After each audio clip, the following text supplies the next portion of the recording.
So let's go into some. I'm gonna read some of the Rotten Tomato reviews, some of the audience reviews. That's more fun.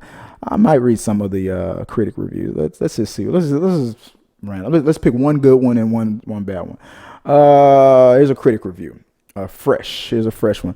Ultimately, and this is from Mary Masasi from Telltale TV. Ultimately, the musical moments of this show really drives the emotional elements of each story along. We connect more strongly to these characters because of sound editing and music. Very true. I concur. Let me read another fresh one from. I would love to be a Rotten Tomatoes. Scott Bryan from the BBC. I know a little something about that. Let's see. The less you think about the plot, the more you enjoy the ride, and the funnier and more interesting it is too.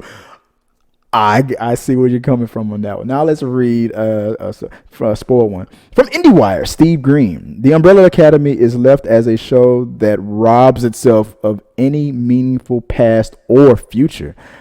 Rough, dude. Rough review. I might have to read that full review, man. Let me see if I can find another one. Here, last one. Here we go. Another rotten. Rayzondo Nawara from Awards Watch. Ellipsis. While the actions are always thrilling and the cast remains engaging, the show fails miserably the minute it tries to do so many ambitious things at once while never really allowing the depth of its premise to speak for itself. Interesting. So if you want to catch that full review, you can go to Rotten Tomatoes. You can find him on Awards Watch. All right, now let's go to some audience reviews here. Audience review for the Umbrella Academy Season 2. 1 star from Marlena C. This was really bored. I didn't like it. Fair enough. 3 stars from Alyssa F. Although I loved Season 1, Season 2 was repetitive now, with only a few standout scenes. The rage of subplots ended up being boring and I felt like it was written. Oh, I gotta see what she said here. Felt like it was written by a fan rather than a professional. Something about the production of this season didn't have the same feel as the first 2. Why did she say that?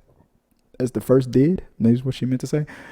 The highlight of season 2 for me was the perfect performance by the actor who played number 5. 5 was perfect. It was annoying in season 1, but that whole I'm not suffering from. He's trying to kill me, ain't he? Motherfucker trying to kill me. I know. Was the best. 5, besides Luther, 5 crushed it. This was his season. As great as standout he was being the only the youngest person in the cast. But it was awesome, and it was great that they utilized his older version as much as they did as well. So 5 stole the whole. When they got to that whole, when they got to that, stole everything. Read a couple more. 5 stars here from Rare M. The Umbrella Academy's sophomore season is definitely for evolution. The final episode delivers a great emotional tone and full of plot twists. I agree. Rick C said 5 stars. Loved it. A must watch. Let's see, for the most part, it's positive. It's positive. Out of how many reviews? A lot of audience reviews. I don't know if it tells me if it's a full number. There's 70 critic reviews, and I don't have a number. I don't have a number for the audience reviews, but for the most part, it's pretty 3 to 4 stars and up for the most part, from what I can see on the front page of it. 2.5 stars for Joshua W. The first season got away with being a bit of a mess by virtue of any interesting and fun overall season arc. For example, Allison having her throat slit, bleeding out. bleeding out only to make a miraculous recovery.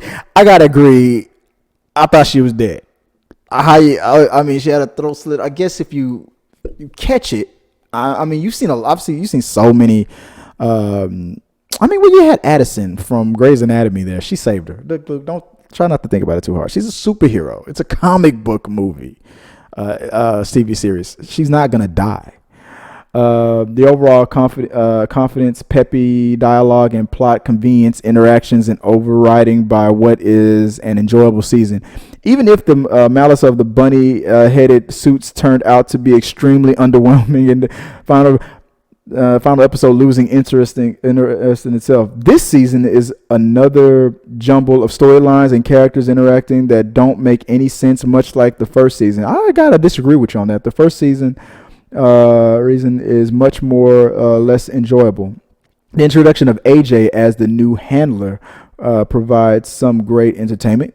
Agreed. And again, the overall arc of the season is somewhat fun. If you have a spare 10 hours, it's worth a binge, but it's not award-winning TV.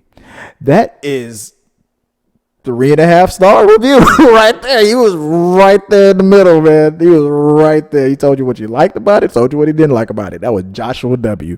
on Rotten Tomato on that audience review. He was right there.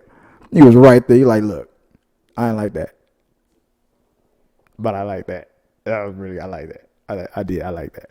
So let me know what you guys thought about it, guys. And like I said, this was my that was my audience reviews, comments about it. I gotta agree with you on a lot of those. Some of them I don't, some of them I do. But overall, if I was to give it a rating, I would have given it a fresh. I liked it as much as I liked the first season. I liked season 2 way better. I thought we settled down and we got to know on a deeper level. I got to feel more for each character once it was all said and done. So I enjoyed that. And the plot twists it was a fun ride, man. It was a great. I'm not trying to get too much out of it.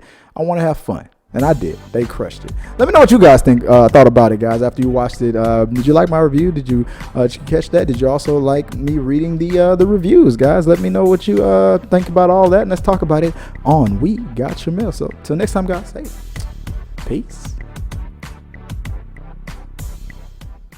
So unbelievably funny. Like one of those people you just, obviously he's hilarious, but I feel like he's been in so much good stuff, and like growing up on Seinfeld, you kind of take for granted just how funny he is, and to sort of be the standout funny on, one of the funniest sitcoms of all time.